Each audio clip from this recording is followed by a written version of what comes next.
Good evening, everybody, and welcome to the Strand. My name is Cynthia, and I help direct our event programming here at Strand. For a little bit of history, the Strand was founded in 1927 by the Bass family over on 4th Avenue's Book Row. Stretching from Union Square to Astor Place, Book Row gradually dwindled as big box stores, Amazon, and ebooks took hold. After almost 90 years, Strand is the sole survivor, still run by the Bass family and still housing new and used books. Tonight, I'm very excited to welcome back Amanda Lovelace for the launch of her new book of poetry, The Mermaid's Voice Returns in This One. Joining Amanda in her book launch celebration are a few fellow writers, each of whom will be reading one of their pieces. Please join me in welcoming our first reader, Caitlyn Siehl.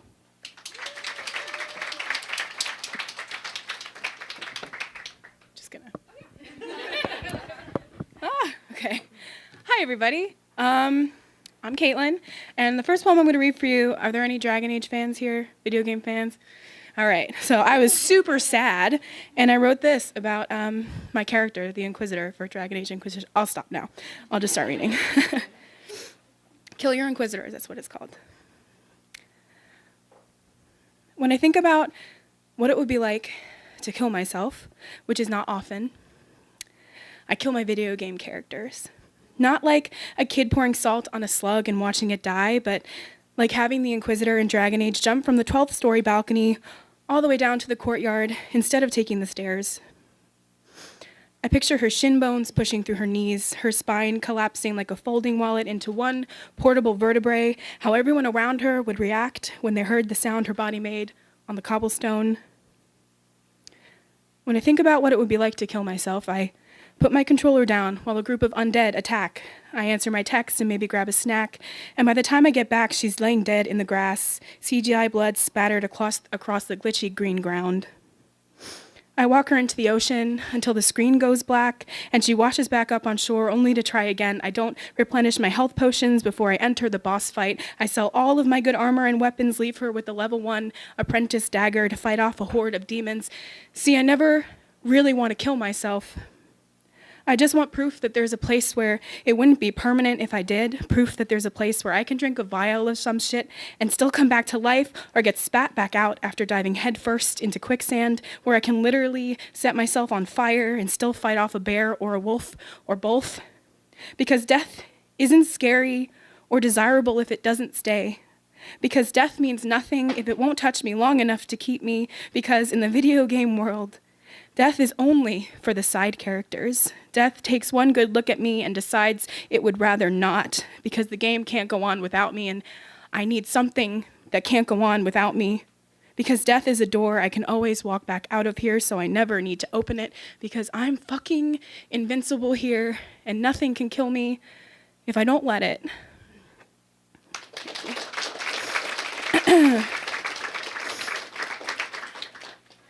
All right, and this next one is called Meeting Your Mother. You can guess what it's about. I have a dream that I meet your mother for the first time, and she takes one look at me, then turns to you and says, "How can you love all that woman?" She holds my wrist up and tries to wrap her thumb and middle finger around it, but can't close the loop. How can you love all that woman? Your mother watches Weight Watchers testimonials on repeat, looks at all the places I'm soft like they're the bad parts of fruit and she wants to cut them out, asks again, how can you love all that woman? How can you love all that woman as she trims the fat off of her steak, watches the red juice run out onto the plate and counts every calorie I put into my mouth from across the dinner table, mourns each one like a casualty of war? I have a dream that I meet your mother and I'm every bad thing she's ever seen when she looks in the mirror. I dream that she mistakes my life for the one she starved herself to avoid, thinks, how can I love this woman when I fought so hard not to become her? How can I love all that woman? She thinks about taking half of me and hiding it in the closet for family parties, pictures me in a dress that hides every place she tore me. I dream that I meet your mother for the first time and she watches you kiss me. Asks you again, how can you love all that woman? And in my dream, you say, easy. Thank you.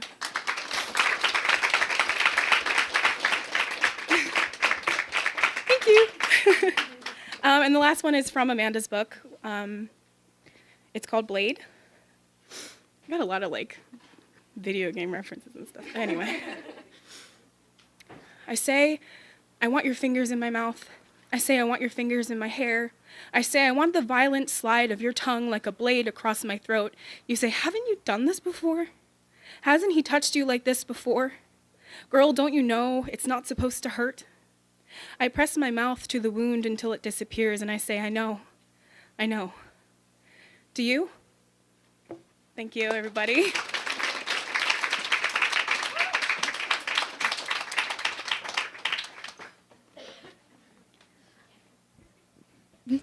Up next is Clementine von Radics.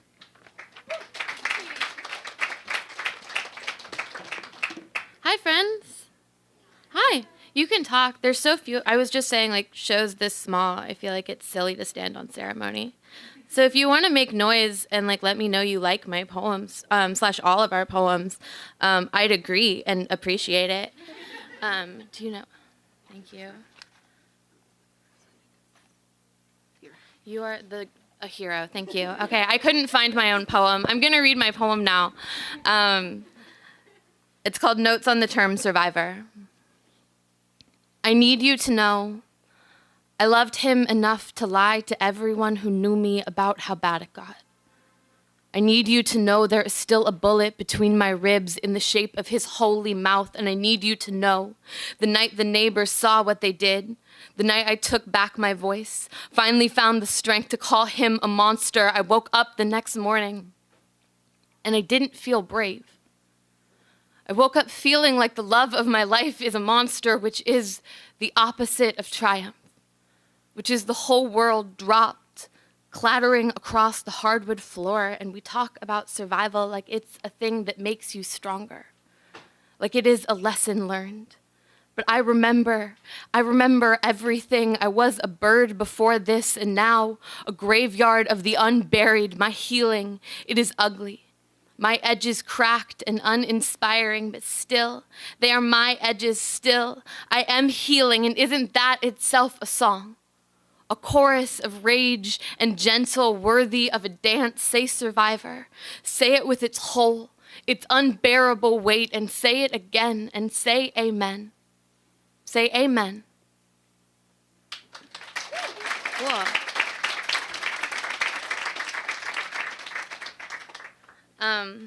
That poem's sad, so I'm going to do a love poem about my best friend now. My best friend and I dated and then broke up and then became roommates and then became best friends, which is an order familiar to you if you're gay, and I think confusing otherwise. But this is a love poem for my best friends. I am not the first person you loved. And you are not the first person I've looked at with a mouthful of forevers. We have both known loss, like the sharp edge of a knife.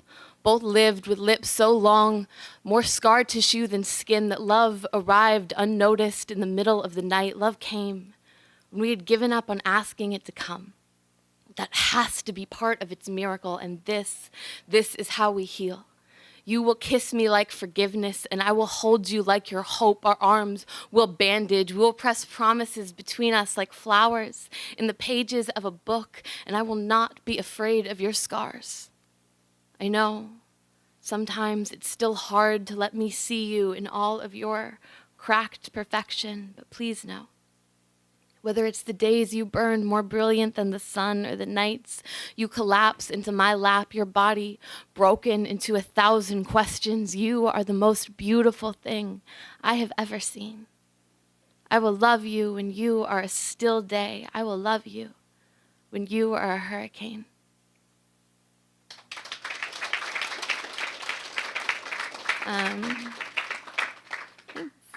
This is my last poem. Thank you so much, Amanda, for having me here. Thank you to the Strand for having me here. I'm very grateful. This is also a poem about my best friend, because I write about 3 things, and they're all people I love.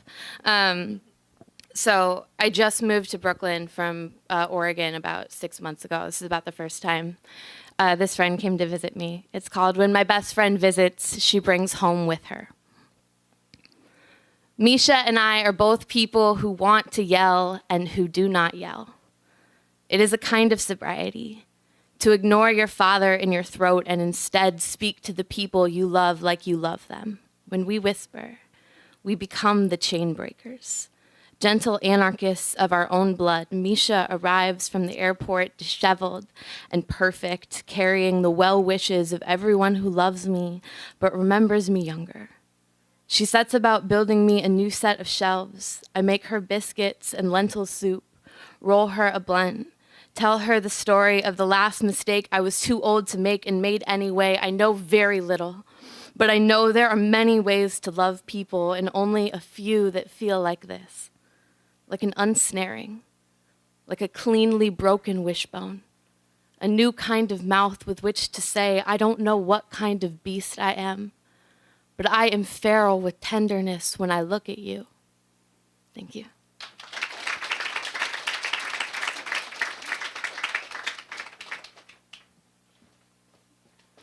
Our next reader is Gretchen Gomez. Hi, thank you. And I want to thank Amanda. This is amazing. And the first poem that I'm going to read is actually from her book. It's titled Waiting. Healing is a journey. Sometimes the type you jump into the ocean and swim across for.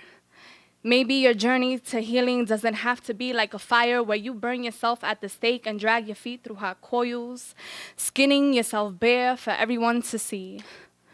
Let the waves of self-reflection take you in. Wade in your honesty, your strength, your bravery. We survived our abuse. Now swim. Thank you. This next poem is called Some Stops Away from the X. If you don't know what the X is, it's the Bronx. That's where I'm from. And I do mention curly hair because I naturally have curly hair. So, yeah.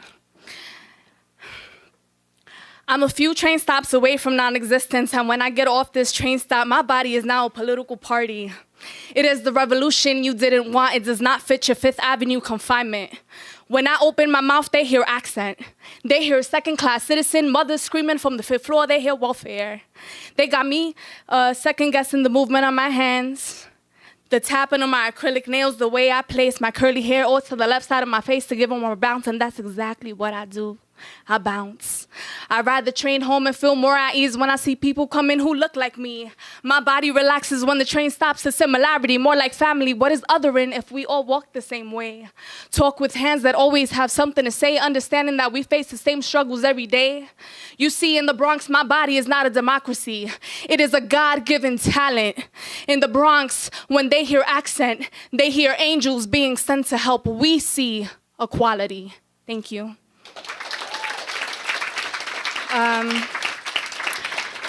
As good as I am with titles, I also really suck at it. So this one's called Love Poem Untitled ? This one's for my muse. I'm sorry for interrupting your life. I'm really good at being a storm rather than the rainbow at the end of it. I have a way of being the raging waves rather than the sea at bay. Lover, amor mío, if you didn't know, I'll tell you now, I love you. I love you on days where I feel like I'm never enough for you, days where I'm drowning for you, wanting you, longing you, on days where I push you away and be the siren, luring you back, telling you, come back, come back, come back to me. You see, I've loved you for all these years. Love, look what you made me do. Write all these lovesick poems about you. Bebé, dime, is my Spanish not enough for you? I riddle you with it. Is this a novela? Are we part of the plot twist? Do we get our happy ending? Where our ends is a little house with no kids, waiting for the trees to grow, for the leaves to fall, for autumn to come. There is no wedding, but I still call you husband. Mi amor, I've become a mad woman for your love, and for that I am not sorry. Thank you.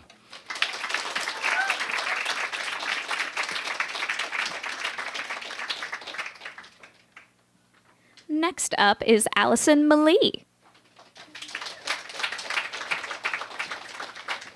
Hello. Okay, we're doing love poems, guys. That's what we've got tonight.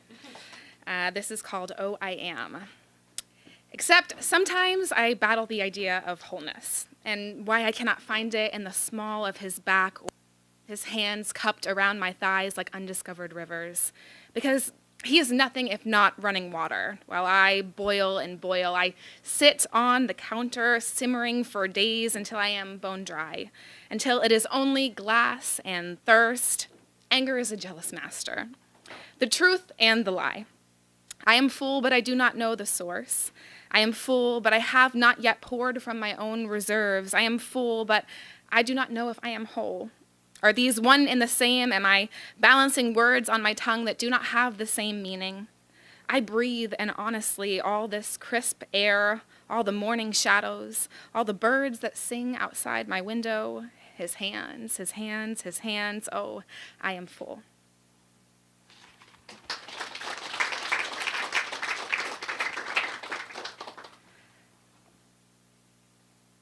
This is for my family, who are kind of all over the place, and it's a good fit, and this is called Fits.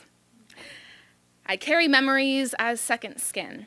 I lace them up and around my limbs, 1,000 old sweaters that still smell of honeysuckle.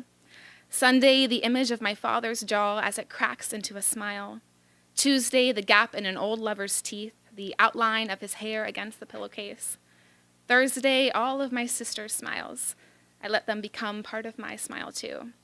Friday, a mug of something hot and steaming, the burning pressure against palms, the slow way it fades.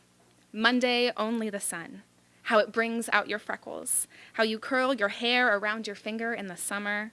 Always, as the day ends, I am wearing some kind of love from someone who has loved or still loves or may one day love me.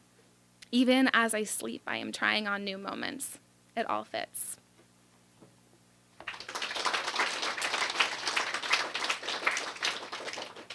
So recently I've been challenging myself to write about my children, and they're so little still. All I want to write is like these big epilogue poems that are like really, you're gonna be great and you're gonna do amazing things in the world. So this is about them. When I think about my daughters, I think of the middle school boys that teased me at the pool party for wearing a shirt over my one piece, the white cloth smothering the flashing beacon of my lower abdomen, the soft chuckle I became, the trembling lowercase of my voice, then the red snow cone in all of its sugary glory as it leaped from the paper cup of a bull-faced boy, his eyes the same raging color as the cherry syrup. The cold that hit first, the exposed skin of my neck, and then the poor, unassuming shirt. The sacred coat of arms. The towel that became my salvation when the boy's mom was lured outside by the howling laughter and took my only lifeline inside to the washing machine. That day, I did not even once get close enough to the water to swim. When I think about my daughters, I think they would not have said a word to any of them. They would not have yelled or cowered. My daughters would have smiled widely and waggled their sticky fingers in their direction. My daughters would have positioned both feet squarely on the very edge of the diving board and unabashedly jumped right in. Thank you.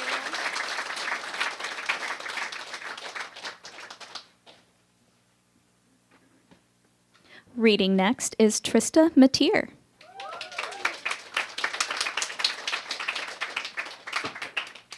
Hi. I'm sad and gay, so here are some poems about that. How I asked you to stay. I turned myself inside out over the phone, read you the words etched on my bones, and I hoped for once they might settle your heart instead of speeding it up. And I know I have a heart like a wild thing, with snapping jaws and matted fur, but I'd hang up my hands on hooks for you, pluck out all of my sharp teeth for the chance to be easy.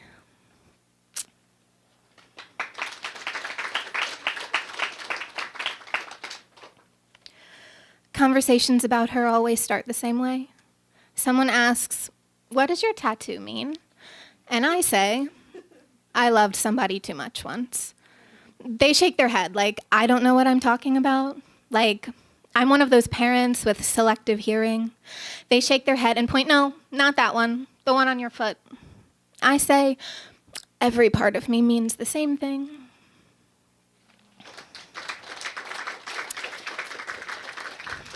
This is called On Writing My First Book of Poetry. When I decided to tell the world how badly I'd loved her, they called it brave. As if it were some noble thing I'd done, making a catastrophe out of a mess, setting up a tourist section in my own bed and selling souvenirs. All of those poems about wanting, all of those poems about her and honey and me throwing myself through the ringer. It wasn't brave to break like that. It was not brave to write those poems. It was not even brave to stop. It was just hard. And then, thank you. My last poem is from The Mermaid's Voice Returns in this one. Trauma didn't change you all at once. It carved slowly, every day, like rivers do. It was patient while it hollowed you out. So it's a sculptor, or it's a knife. You take your pain and you other it.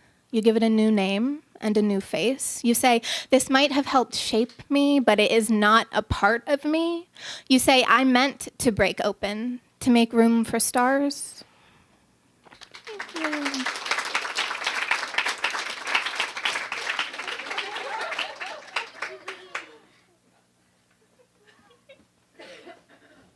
And now, her first collection, The Princess Saves Herself in This One, sold over 100,000 copies and won the 2016 Goodreads Choice Award for Poetry. And it was just announced that her second collection, The Witch Doesn't Burn in This One, just won the 2018 Goodreads Choice Award for Poetry. Please join me in welcoming Amanda Lovelace.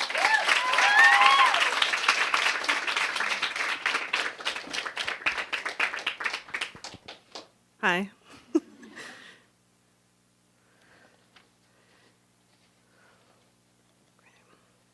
So I'm going to read some sad poems. They're not necessarily gay, but I'm gay, so I guess that makes them gay. In one of our many worlds existed a girl who couldn't handle how very sad and confusing life could be. So she approached one of her many overstuffed bookshelves, got up on her tippy toes, and pleaded to the dozens of warped and well-loved spines. I want nothing more in this world than to be one of you. Miraculously, the books listened. They more than listened. From that day on, they took her in and raised her as one of their own. Each night while she was supposed to be sleeping, the girl's new family scribbled her into fairy tales about princesses and witches and even her favorite fantastical creature, mermaids.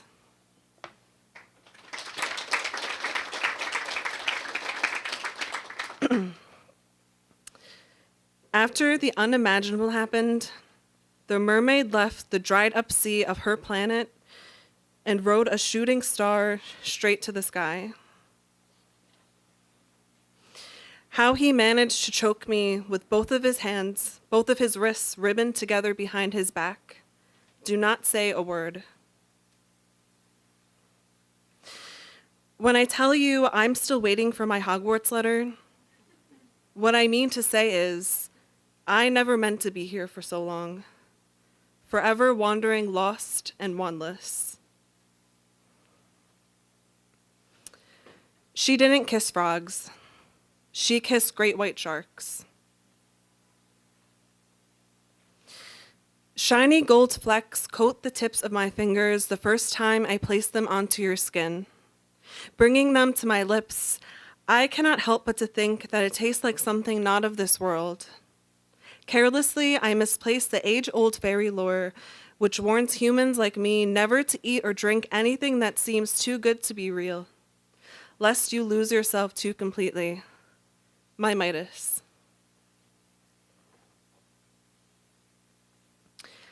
How he managed to choke me with both of his wrists roped together behind his back.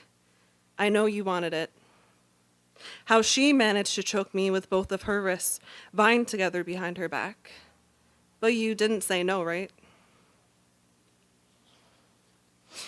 You still watch me while I'm driving, and I still pretend I don't notice you watching.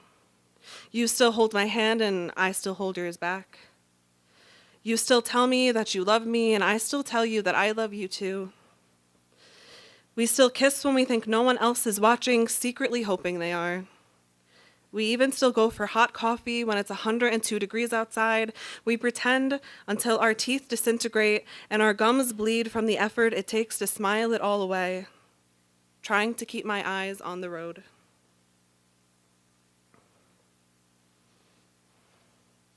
Some stories don't have happy endings. Some stories don't have endings at all. Ours didn't. Ours couldn't. Ours won't.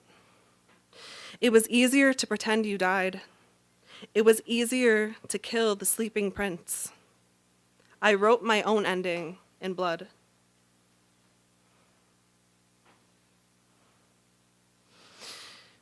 For our assignment, we had to take ourselves out on a date.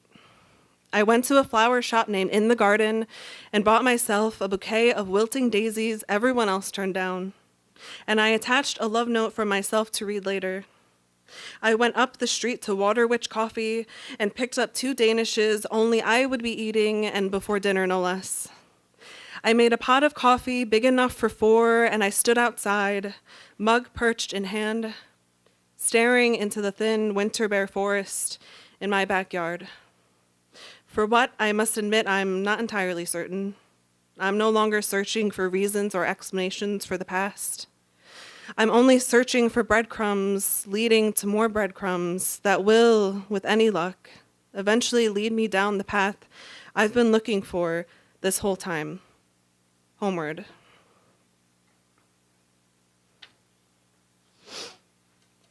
Nearly an entire year goes by where you're puddle jumping and thinking, well, I suppose it could be much worse than this. And then suddenly it's hurricane season from June through November. Some years it's all downpour, some years it's all drizzle, others there's not even a single drop. There's no telling what's in store for you or when you'll feel like you must pack up your crown and stick it underneath your bed, waiting patiently for the day when you believe you're worthy of adorning it. Rare as those days can be, they do always come.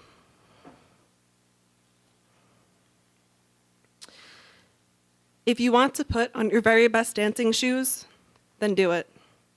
If you want to zip yourself into your golden apple ball gown, then do it.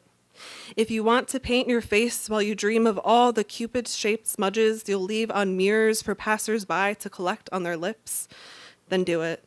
You can do it all and still save yourself and the world for good measure. There's nothing stopping you from being both gentle and valiant, just and magnificent, or any combination you should ever long for. The reason they tell us we cannot have it all is because they fear we will become even more dangerous than we are. And we are already such forces to be reckoned with. Open the wardrobe and step inside.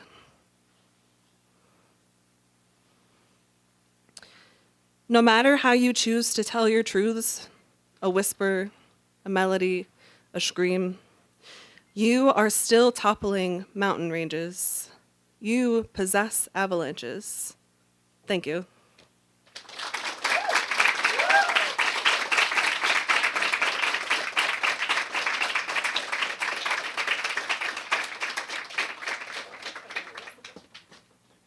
That was awesome. So we're going to be transitioning into Q&A now. So if anyone has some questions for Amanda, I think you can raise your hand, please, and she will choose, and we're going to do this for a bit. Any questions at all? Yes.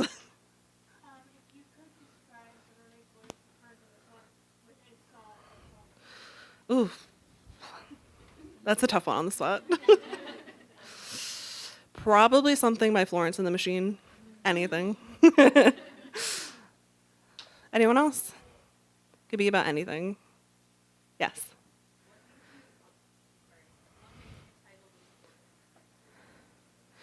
Well, I actually had a lot of trouble with this one because I feel like every title I wanted was too many words, and I'm like a stickler. I wanted every title to have the same amount of words. So I went through so many titles, and finally my best friend Christine, she suggested this title, The Mermaid's Voice Returns, in this one. I just wanted to encapsulate the fact that I lost my voice and returned it, and it's the same as The Little Mermaid. So yeah. Anyone else? Yes. What is it like to read my emotions out loud? Terrifying.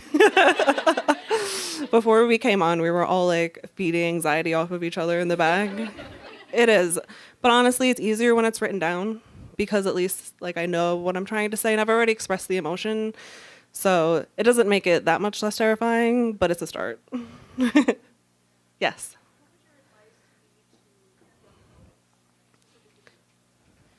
Specifically female poets, my advice would be to keep going, to not listen to people who say that we all write about the same things. I think we all have something different to write about, even if we've experienced a lot of the same things. We all have our own unique point of view, and I think that point of view is really important to tell no matter what. Yes.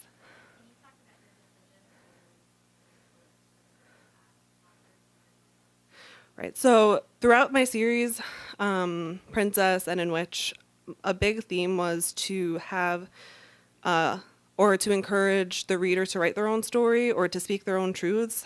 And by the time I got to the last section of this book, I was like, there's something missing. Like, I want to have other people's stories because you've seen my survival throughout the entire series, and I wanted to have all different kinds of survival, not just mine. And I think it worked out really well, especially considering no one saw each other's poems. It was just like, it was a puzzle piecing game. And I think we all have a really unique point of view in that way. Yes? How do you handle when you've written something to kind of edit it or get, do you get help from other people? Because I know when I write, then either I like hate it, whatever I wrote, or I love it and I'm like, don't touch it or change one word and I'll kill you. Yeah. That's a mood. So I've always had critique partners along the way. Most of my best friends have always been writers, and now I literally live with 3 other poets. So it's like basically like a back and forth critique game. I think it's really important to get that critique because you're too biased against your own work. Like something that you think, oh, this is horrible, like someone else be like, this is the most amazing thing you've ever written, and you really need to have that feedback. And it's important to have, like, I've had one consistent critique partner throughout my entire writing endeavor, and she gets to tell me, like, well, this isn't as good as this, and, like, she sort of goes back and she catalogs, like, she has that catalog where she can compare it and contrast and say, well, what if you did it like you did in this last poem? So it's important to sort of, like, have someone that's, like, your rock, because they can always be there to, like, ground you in reality. Yes?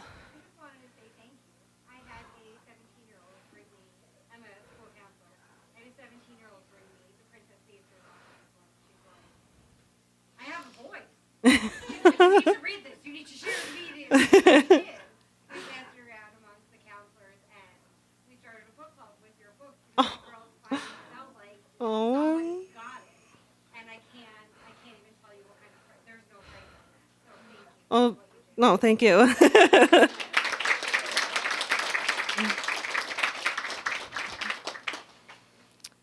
Is there any other questions? Yes.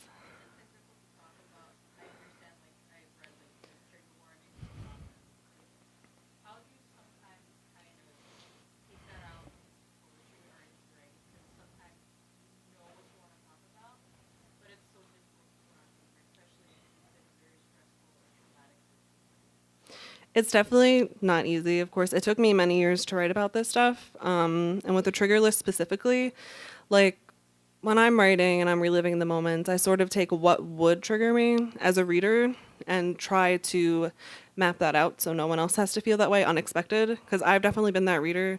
They read a book and they get to a page and you didn't expect like the trigger, you didn't expect to have anxiety, and I just want to sort of make sure or like deter it as much as possible. So I go by what I would feel, and I've gotten feedback from other people, and I just try to be as cohesive as possible. Do you have a question, Caitlin? What? Why are mermaids your favorite? Well, there is a poem in Mermaids. It talks about how I used to love to swim, but then I stopped swimming because I was self-injuring and I had an eating disorder, which I talk about a lot in this book. So I sort of to envision myself as a mermaid, to sort of like, and there's all different kinds of mermaids, so you can envision yourself as any other kind of mermaid. Space mermaid, which is has a lot to do in this book.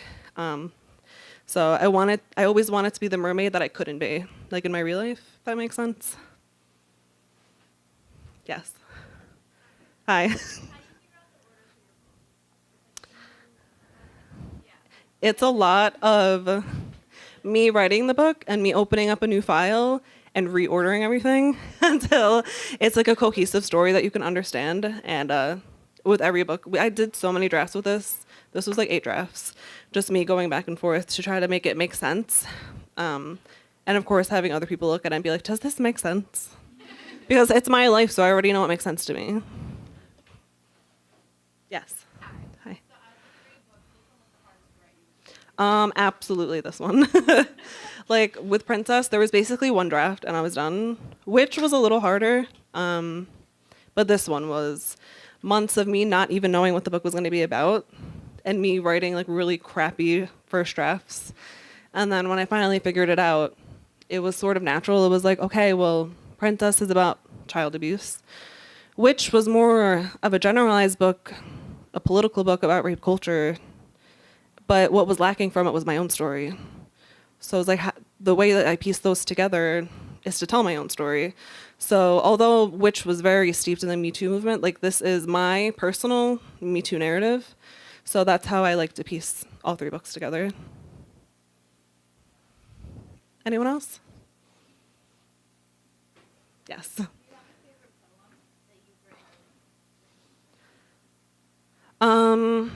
Prior to Mermaids, my favorite poem was one I wrote in Princess.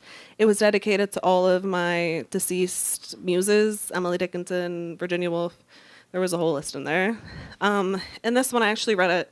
It was the one about, for our assignment, we had to like take ourselves on a date. That's my favorite one of all time so far. Anyone else? Yes. Slitherclaw. Anyone else? Yes. How do you,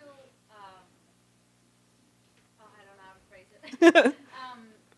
So, thank you so much for writing Witch, or like all of it. Of course. Definitely the Witch. I felt it gave me a voice on some anchor. And how do you differ between just simply speaking the truth and then sounding like a bitter, angry man-hater? Right. During my first couple of drafts of Witch, I definitely dipped into that category. The most important thing about poetry, especially when you're trying to write a story, is to explain yourself. And there's this whole idea that poetry can't be understandable, which like I don't adhere to. Like I want to be able to read and understand what I'm reading. So I had to go in and fill in the spaces. Like, you're angry, but why are you angry? And it's helpful to list those out. Even if it doesn't sound like a poem, you can make it into a poem to make yourself, I guess, seem reasonable. Which your anger is always reasonable. It's just a matter of you just explaining it. And you don't even have to explain yourself if you don't want to. If you want to be, if you're seen as a man-hater, oh well. Yes. What's your plan going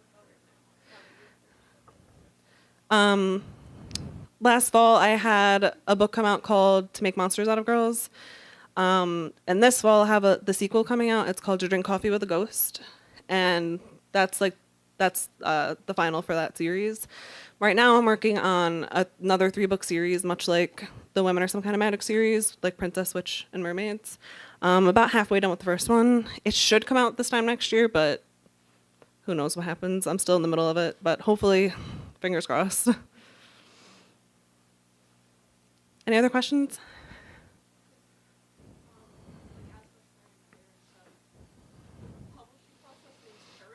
It is.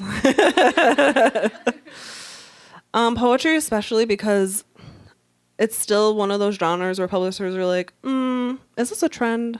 Is this like adult coloring books? But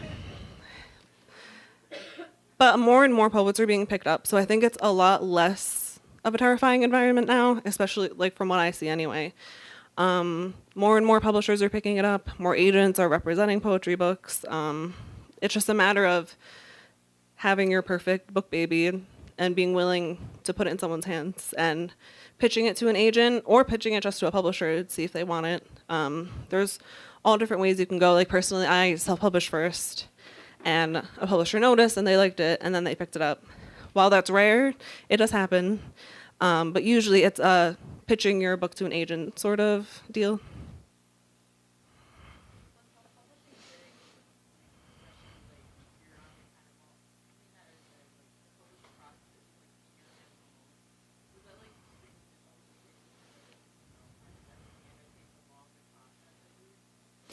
It's not more difficult. I use Amazon to self-publish my books, the ones that I do self-publish. They walk you through it step by step. I actually just self-published again a book called Dragon Hearts, written with Trista Mateer and Nikita Gill. And it had been a few years since I self-published, but if anything, it's only gotten easier, especially through Amazon. But the only thing is you have to do your own marketing. Social media is a whole other animal that you have to tackle. So I would say there's pros and cons. Like with a publisher, if you get a publisher, they do the marketing and things like that. But you also relinquish some of your like creative freedom, things like that. Right. So when you're self-published, you have control over everything, but that's also stressful, in its own way. Any other questions? Okay. We can get signing.